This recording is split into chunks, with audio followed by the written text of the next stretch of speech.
आपको मालूम है कि आप हारने जा रहे हैं। अभी आप जा रहे हैं सिंगूर में। सिंगूर का जो फार्मर्स है, कृषक है, उसको क्या मिला? उनका 3 फसली 4 फसली जो जमीन था वो जमीन भी चला गया। आप वो मस्टर्ड सीड्स फैला के आए थे कि माने कृषक ये होगा, फसल होगा, कि कुछ नहीं हुआ। सारे बंगाल में ना इंडस्ट्री हुआ, ना एग्रीकल्चर हुआ, ना एमएसएमई हुआ, ना शिक्षा हुआ, ना स्वास्थ्य हुआ, ना घर मिला, ना पानी मिला।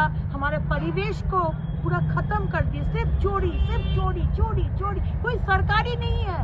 रैली करके तो कोई फायदा नहीं है Mamata Banerjee. Time is over.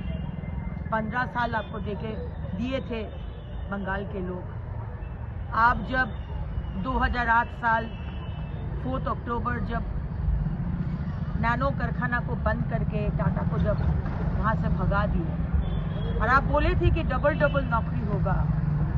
15 साल BGBS हुआ, बंगाल ग्लोबल बिजनेस समिट। आप झूठ बात बोले कि 21 लाख नौकरी जनरेटेड हुआ, 22-23 लाख करोड़ इन्वेस्टमेंट हुआ, लेकिन सब झूठ है। हमको पता चला सब झूठ है। आपको बार बार बोला गया कि आप व्हाइट पेपर रिलीज करिए। आप बोलिए कहाँ पर हुआ है। हम लोग खुशी होंगे, हमारा संतान को मिला है नौकरी, हम बहुत खुशी होंगे कि कहाँ पर हुआ है, कौन सा सेक्टर में ये नौकरी हुआ है, कौन सा सेक्टर में इन्वेस्टमेंट हुआ है। लेकिन हुआ नहीं, कुछ हुआ नहीं। आज सिर्फ राजनीति की।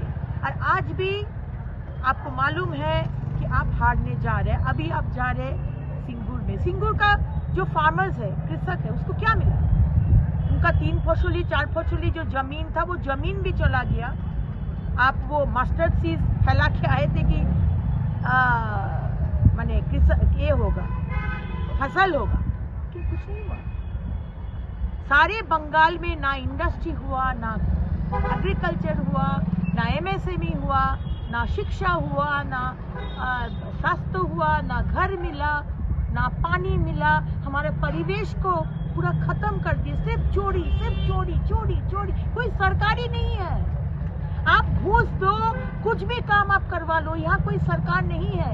ये गुंडा का सरकार चल रहा है। आप देखे हैं क्या हुआ है आज जो बाऊ मोमो का कारखाना में आज 11 जन का मृत्यु हो गया है और 22 जन का लापता।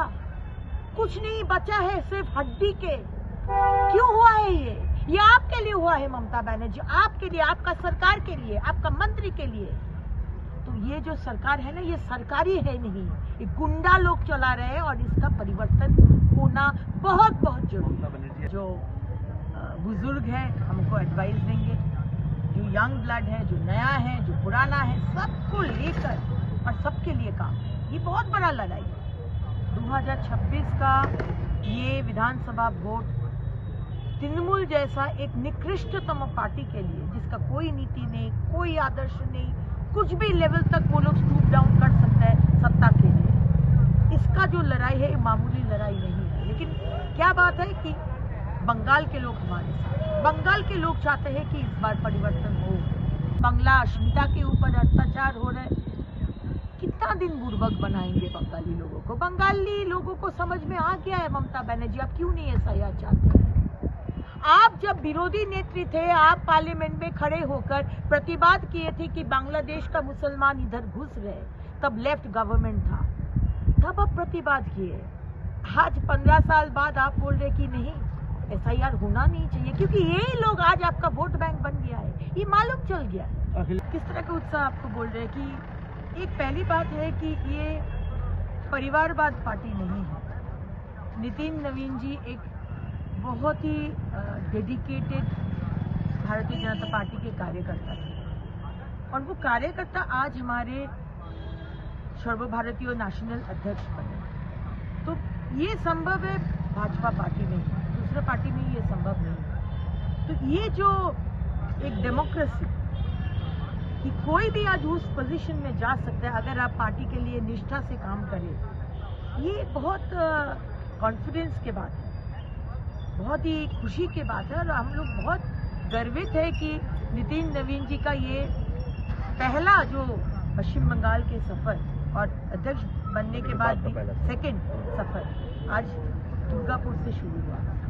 ये हमारे लिए, हमारे इस इलाका के हम लोग कार्यकर्ता हैं, हमारे लिए तो ये और भी इंडी जोड़ के अलायंस पार्टनर, वो अखिलेश बोलिए या लालू प्रसाद बोलिए, ममता बनर्जी बोलिए, राहुल गांधी बोलिए, इन लोग 140 करोड़ भारतवासी को कंफ्यूज करके, विभ्रांत करके जो राजनीति की है, उसी के लिए आज इन लोग सत्ता पे नहीं है।